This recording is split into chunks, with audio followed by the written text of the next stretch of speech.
நாட்டின் சிறந்த கல்வி நிறுவன தரவரிசையில் 7வது ஆண்டாக சென்னை ஐஐடி, அதாவதுங்க Indian institute of technology, Chennai IIT முதலிடம்.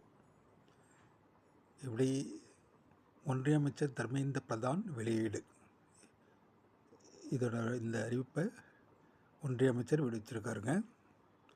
நாட்டின் சிறந்த கல்வி நிறுவன தரவரிசை பட்டியலில் சென்னை ஐஐடி தொடர்ந்து 7வது முறையாக முதலிடம் பிடித்துள்ளது. ஒன்றிய கல்வி அமைச்சகம் சார்பில் உயர்கல்வி நிறுவனங்களின் தேசிய தரவரிசை பட்டியல் ஆண்டுதோறும் வெளியிடப்பட்டு வருகின்றன. ஒட்டுமொத்த செயல்பாடு பல்கலைக்கழகம், கல்லூரி, பொறியியல், நிர்வாகம், மருத்துவம், ஆராய்ச்சி, வேளாண்மை, கண்டுபிடிப்பு உள்ளிட்ட 17 பிரிவுகளில் உயர்கல்வி நிறுவனங்களின் தரவரிசை உருவாக்கப்படுகிறதுங்க. ஆக நம்ம சென்னை தொடர்ந்து 7 வருடமாக முதலிடம் பிடிச்சுங்க. பெருமையாக இருக்குதுங்க. நன்றி.